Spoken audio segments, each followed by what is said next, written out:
Araw-araw, pamimigay ng flyers ang pinagkakaabalahan ni Jasmine. Makita niyo yung aso ko, reward naman siya sa 1,000. Ang galing yung contact number ko. Yan po yung dati po nakapost doon. Tay. Salamat po. Hindi para mangampanya o magbenta, kundi para mahanap ang pinakamamahal na alaga. Baka sakali po yung may makasakay sa tricycle, makita nila si Snow.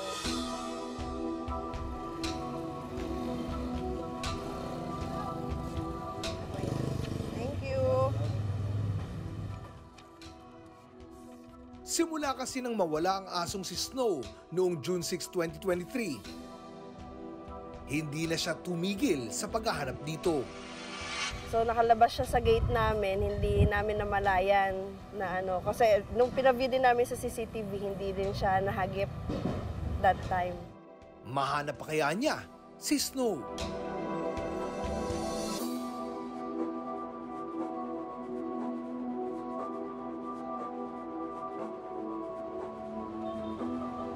Noong nakaraang buwan, viral ang panawagan ng isang fur parent para sa nawawala niyang asong si Tantan. Sa halagang 50,000 pesos, handa silang magbigay ng pabuya sa sino mang makakahanap dito. At nang hindi pa mahanap si Tantan, umabot pa ito sa 100,000 pesos. Number one reason is to really entice the one who got Tantan. Pag nagbigay ng 5-10, baka hindi masyado pansinin. And also because if you lose your baby, no amount would compare to the value, to the happiness the Tantan brings to us. One of my prayers nga was, I hope that the one who has Tantan will have a change of heart. 2021 nang mabili ng mag-asawang Bam at Vera ang Bichon Frise dog na si Tantan. Tantan is the first significant gift to my wife before we got married. Siya pa nga yung ring bearer namin sa wedding. Kaya parang araw bangungot nang mawala si Tantan sa kanila. Actually, yung pinakamahirap doon is during the morning and evening. Morning kasi pagkagising mo, maalala mo si Tantan. Evening, pagpatulog ka, and then, luha mo talaga mababasa yung unan. Hanggang noong November 23, ang pangungulila sa alaga napalitan ng saya nang muli silang magkita. What a good Tantan there.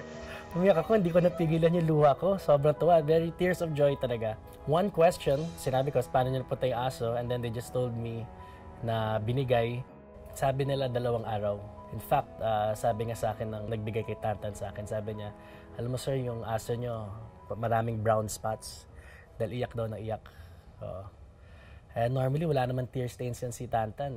Pero ito, first time ko nakita, brown na brown dito. Iyak daw siya na iyak. They didn't want the reward money. They just wanted to give back Tantan. Sabi lang nila, ayaw lang nila ng gulo. Ngayon, nakabalik na si Tantan sa kanyang fur parent. At dahil sa nangyari, hindi na nila papayagan na muli itong mawala.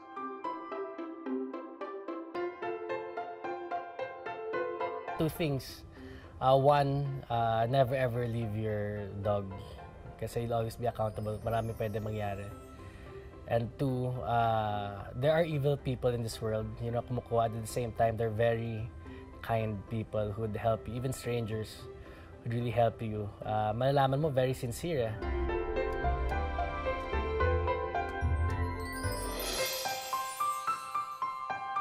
Masarap na makapiling ang alagang nawalay ng matagal. Bagay na pangarap ngayon ni Jasmine para sa kanyang alagang si Snow. Parang yun na rin po yung anak namin kasi wala kaming anak ng live-in ko. So, nagka-parvo siya lahat-lahat. Hindi ako pumapasok sa work. As in talagang, sa kanya lang ako nag-focus nun. Iniiyakan ko siya palagi. Ilang buwan ako umiiyak sa kanya. Mahanap lang po siya. Hanggang ngayon, umaasa pa rin siyang makita ang pinakamamahal na alaga. Anong ginawa niyong paghahanap kay Snow? Sa kalapit na barangay po, nagbigay po ako ng flyers. sa mga tricycle, sa mga toda-toda po na malapit dito. Tapos lahat po ng lost and found na ng mga pets, ng dogs, kahit mapunta sa sa Marikina, sa Bulacan, Baguio, doon na po ako nagpo-post. Umabot ka pa ng Opo, Baguio? mga Antipolo, ganun po, para mahanap lang siya. 10,000 piso ang pabuya sa sino mang makakakita kay Snow.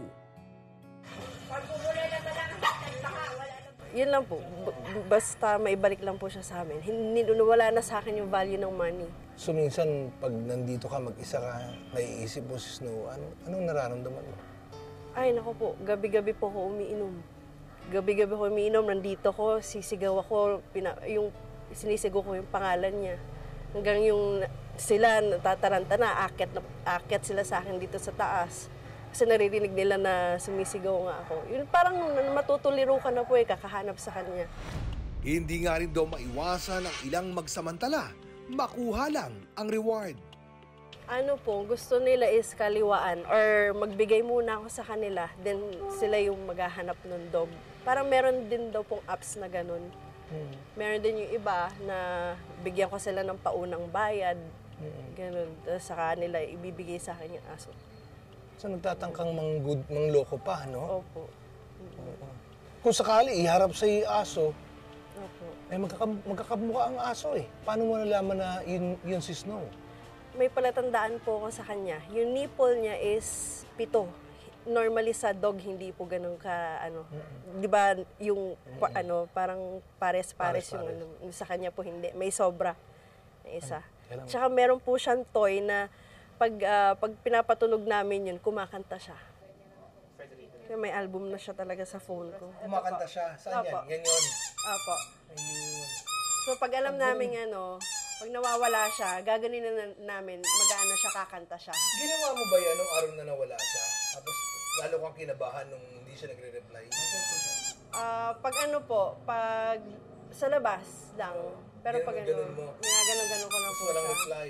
Wala po. Sa kabila ng pangyayari, buo pa rin ang loob ni Jasmine na babalik si Snow. Kasi dito dito siya pinanganak, yung silang mag-ina. So nandiyan pa Sa rin? Antena. Yes po. Maasa ka na anytime, hihiga pa rin siya dyan?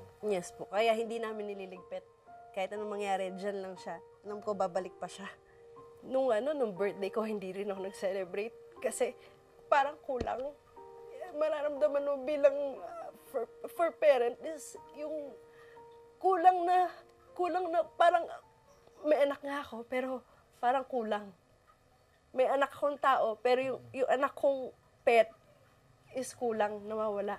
Ganun. Hindi pa rin po ako mapakali. Hanggang ngayon po, nagpo-post pa rin po ako. Kwento sa akin ni Jasmine, adopted dog nila ang ina ni Snow na isang mixed terrier Shih Tzu. Kwento mo na sa akin. Ito ang Nanay po Snow. niya. Ayun. Tapos So, si Snow, kamukha ba niya? actually, opo, ganito rin po siya kalaki. Nabutan na niya. Po, Nabutan na niya yung nanay niya, yung size.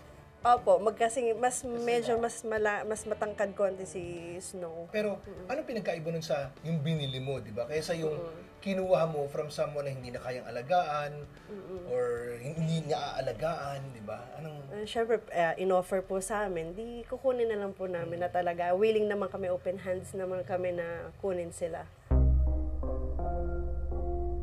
Pinakamahirap daw sa lahat ay ang maghintay ng hindi alam kung babalik pa ang alaga. Yan daw ang nararamdaman ng dog rescuer na si Bamba. Si Brownie, isang asong Pinoy, ang nailigtas niya sa pangmamaltrato noong 2015. This is my first rescue dog. Ang story niya is binubugbog siya ng owner niya kapag sabog. So, meron nakapag-video na kapitbahay sa loob ng bahay nila na binubugbog yung aso. Nakitaan daw si Brownie ng loyalty sa dati niyang amo. Tapos doon ka na sa bahay, marami kami doon, okay doon. Ganun. Tapos, though that certain dog Brownie, nakitaan ko din siya ng loyalty, ma'am, kasi in the first week of stay here, gusto niya rin umalis. Gusto niya pa rin bumalik. So talagang doon ko napatunayan, wow, talagang yung loyalty pala talaga nila iba. In fact, nag-away kami nun, ma'am, You really want to go back? Bubukas ko yung gate and then go. Pero bago yun, ma'am, niyakap ko muna siya. Ang tagal namin nagtitigan. Tapos ang tagal-tagal na kabos ng gate tayo namang umalis. Hanggang isang araw, sa kasagsagan ng malakas na ulan, nawala ang kanilang pinakamamahal na alaga. Takot kasi sa malakas na ulan, si Brownie. Wala raw si Bamba noon dahil abala sa pag-rescue ng ibang aso. Tumalon siya dyan sa mababang fire exit namin. Yung totoo, I have long sleepless nights. Hindi ako makakain. Parang feeling ko nga, titigil na ako dito sa ginagawa ko, sa advocacy ko, titigil na ako because of what happened. Kasi nagawa namin lahat, naikot namin lahat. I also gave reward as high as 30,000. But nowhere to found. Wala. Hindi namin siya nakita. Man's best friend ang mga alagang aso. At gaya ng tao, iba yung pag-iingat din ang kailangan para hindi sila mawala. Kung sakali naman sila naman ay nawala, agad makipag-ugnayan sa inyong barangay at pinakamalapit na police station. Kita niyo si Snow. Kontakin niyo lang po. Hindi nga raw magsasawa si Jasmine na mahanap ang alagang si Snow. Bibigay lang ako saglit ng flyers. Thank you. Baka sakaling makita niyo si Snow. Bibigay lang ako. Baka sakaling makita niyo.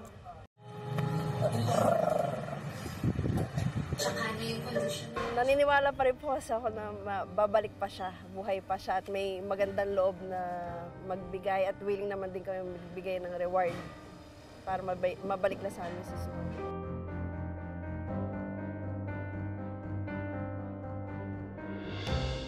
Para sa may anumang impormasyon sa kanilang kinaroroonan, makipag-ugnayan lang sa mga numero ng kanilang mga naghahanap na amo.